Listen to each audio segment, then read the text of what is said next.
What's going on, all you Aikido masters out there and Kung Fu movie junkies? It's your boy, PhatSamuraiGuy, back again with another episode of Scrappin' with Samurai. That's right. And back in the house, in the dojo, on the channel, we have filmmaker, martial artist, stuntman, director, Michael Hoad. How you doing, my friend? I'm doing well, sir. I'm doing well. Thanks for having me. It's always a pleasure and honor to have you here, my friend. And we're here about Seagal. That's right, Seagal. Yes. And how it's very easy to make fun of the guy. and a lot of that he's kind of brought upon himself, right? Like he said some really stupid stuff in the past, right? So a lot of the stuff he kind of brought on himself, and it's very easy to make fun of him, right? And even I have done it myself. You know, even though I'm a fan, I even had fun, you know, poking the bear.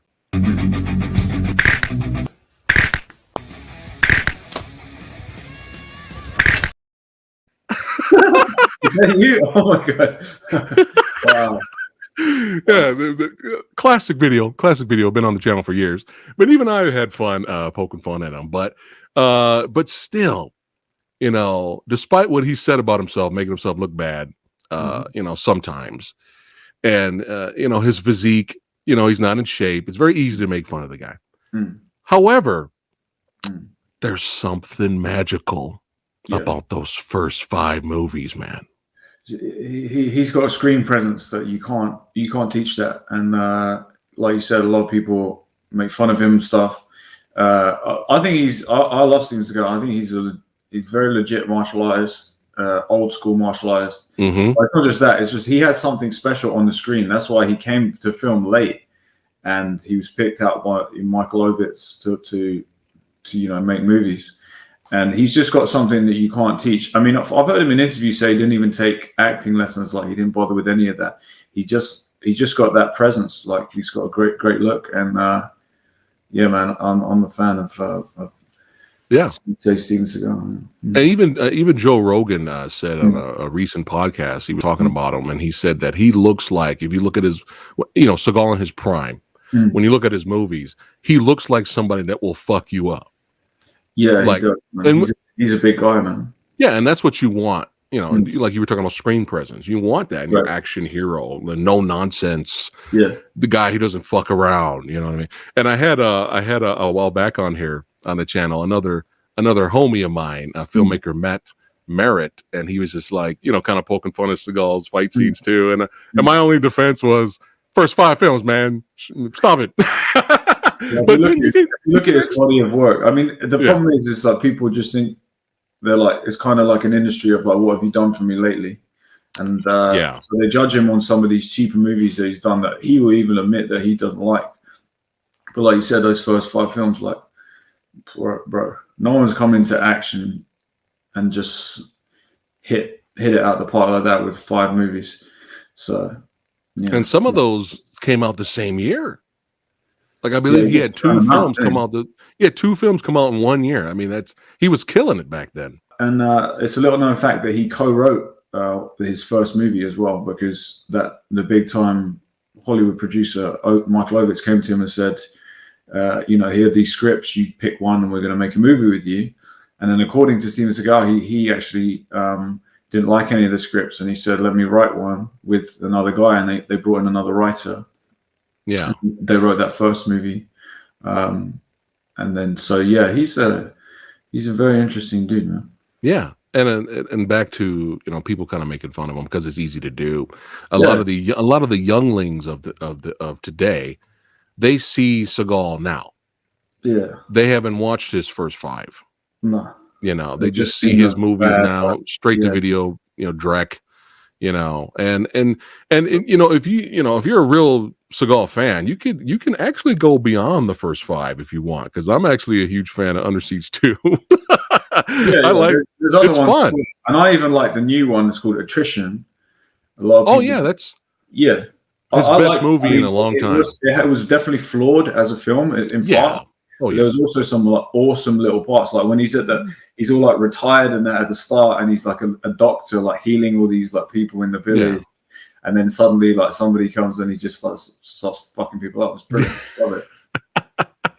And it's fun, you know, and it's just like when you think of those first 5, it's like you're going back in time to where a time where action movies were just on a different level. That era. I mean, we're talking this is the golden era of action flicks. We're talking late 80s, early 90s, man. Yep. No CGI, no CGI blood. No. Just manly man there you want to see them fuck people up, right? You don't want to see them get beat up the entire movie. Yeah, and you're right. It was like manly, like very masculine, ultra masculine, like, you know, like Carl Weathers, Dolph Lundgren. Yeah. Big Sliced Stallone, Arnold, all of that, man. Predator, you know, and all that kind of stuff. So Seagal had something different to offer, didn't he? Because he wasn't in like amazing shape, but he was tall, and no one had ever seen this Aikido, these crazy wrist locks. He's like breaking people's arms, and it was fresh when at that time. Like nobody else was doing that. No. So it was very, very, very, very fresh. It felt original for its time, and it was just badass, man. People got fucked up in his movies, and that's what you came to see. You came to see the badass hero fuck dudes up. Yeah. And speaking of fucking dudes up, go on. Let's go ahead and watch one of our favorite scenes from Marked for Death. Which, in my opinion, let me know what you think about this. I feel Marked for Death is extremely underrated for Seagal's movies. Yeah, I think so. And I love the bad guys in it because the Haitian kind of like voodoo bad guys are so scary and they're so good at what they do. And their acting is brilliant and they're just terrifying. And it's just like, it's one of my favorites, to be honest. And great villains, you know, they definitely elevate your action flick. You know what I mean? And what do you want to see with great villains? You want to see them get fucked up. All right, here we go. Let's check out the fight scene. By all means, Michael, add your commentary to this. We're going to talk during the fight and have some fun revisiting, going down memory lane. So let's go ahead and check out the fight from Marked for Death. All right, here you go. Classic Seagal run. Straight. That's brilliant.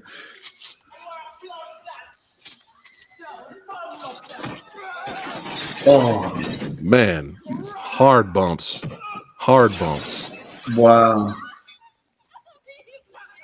I love these dudes. No, you're right, man. You're absolutely right. These dudes are great, man. Like, that's what makes it so much better. Like, I don't care about her. I got you. I want to know. You're just like a dog without teeth. You want to kill her? Kill her.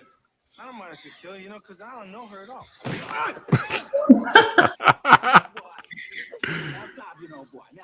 Me copy now, boy. Oh, I love it. Oh, yes. Here we go. Oh, the wrist break. Just break it on me. Oh, done. Oh. That's it. Oh. That's a wrap. That's a wrap. Yeah, he's done. He's done. They're getting out of here, man. They're like, fuck that. This is the worst place to fight Steven Seagal is in a room full of glass because you can't do all of that. Do you know what I mean? It's the worst place.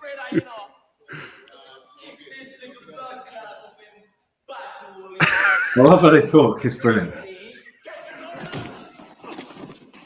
Oh, yeah. This is a lot of Aki Jiu-Jitsu, karate, Aikido. Oh, the classic Aikido locks. To the wrist. Oh, that's it. Flopping. It's flopping. I think he breaks this guy's arm now, too. Oh. Oh, God. God. One more. Oh. Brilliant. Love it.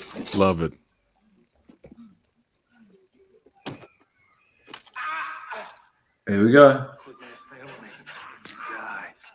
Boom. Oh. We got Keith David. Nice. Keith David running in. Yeah, man. He's a legend, too. In this movie, they have that little partnership, which works really well. Yeah. I love it. It's like, it's time to get serious. And Keith David's like, abso-fucking-lutely. Love it. We got to watch that again, man. Crazy, like, right? Because right now I'm training something called Hapkido, which is like Korean jiu-jitsu kind of thing, and they take a lot of stuff from Aikido. And so I can recognize a lot of these techniques that he's doing, these wrist locks and like shoulder locks, and like when someone puts that on you and they're very good at it, it hurts so much, mate. And you do fly because you want to take the pressure off your wrist. Right, So right. the only way to do that is to like go where they're making you go, and you know, if a small person does it to you, it hurts. But if a big person does it to you, man, you know, and you can tell that he can just, you know, this is what he's been doing it since he was, I don't know, 10 or something. So, and if you don't go with it, snap. Exactly. Did you know that he broke Sean Connery's wrist? Did you know that? No, he broke his wrist. Yeah, so before he was a star, he was like did a bit of fight choreography, and they brought him in for a movie with Sean Connery. I can't remember which movie it was, but they brought him in to train Sean Connery, and when he was training him, he accidentally broke Sean Connery's wrist.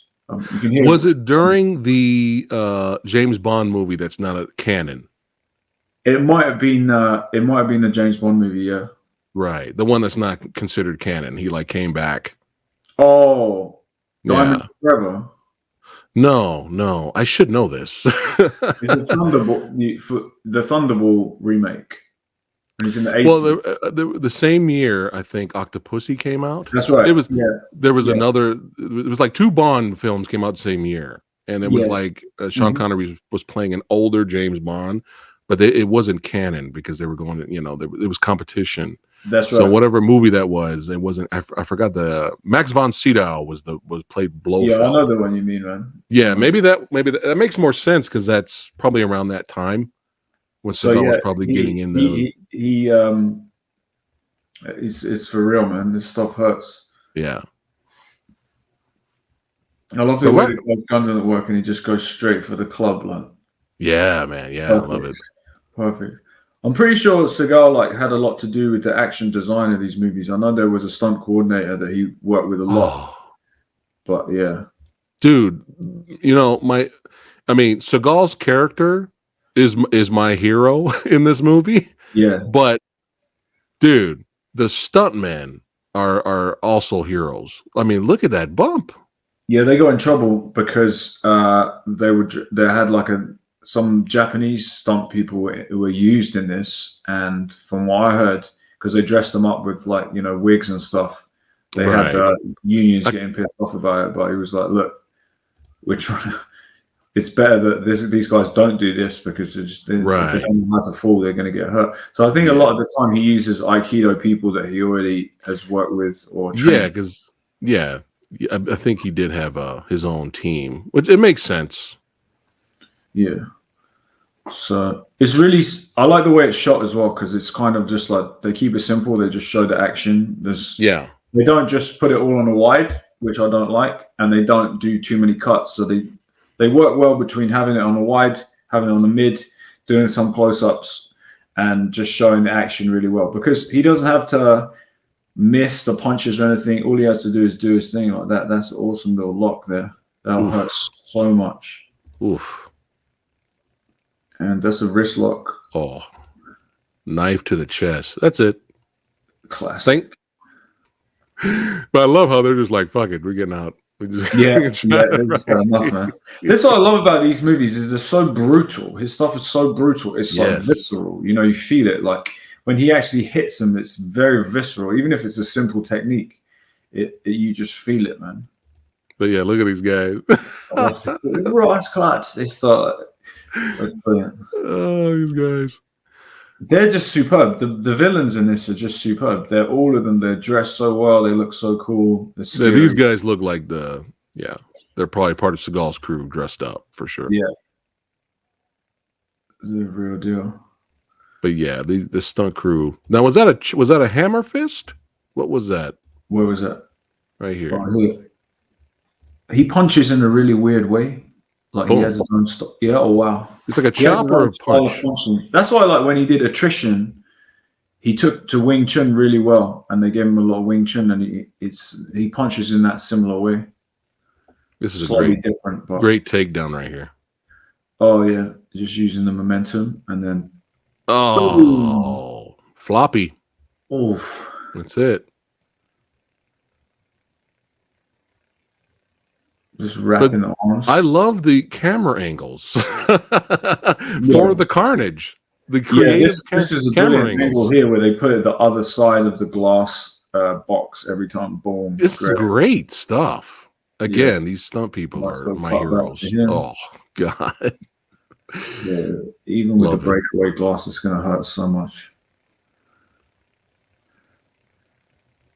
Oh, the Z lock. The Seagal kick, the front kick. And I just love, after all the carnage, all this He's carnage. just there to pick up the pieces at the end. Here comes 1, Keith 3, David. 1, Boop. 3 hit. Nice. Oh, beautiful. I love the jacket, the way he puts the jacket back on. Brilliant. Yeah, time to get serious. Absolutely. It's a classic. Phenomenal. Phenomenal. I mean, what else do you want? Some glass, a place full of glass, and Steven Seagal with loads of people coming at him. What else do you need? That's it. And, you know, that's just some of the action that's in Marked for Death. Oh, there's a lot more. For those of you who have not seen the movie, there's a lot more. And I think one of my favorite things about Marked for Death was they just said, fuck it, we're going straight, you know, we're cops, but fuck it, we're going straight vigilante. Yeah.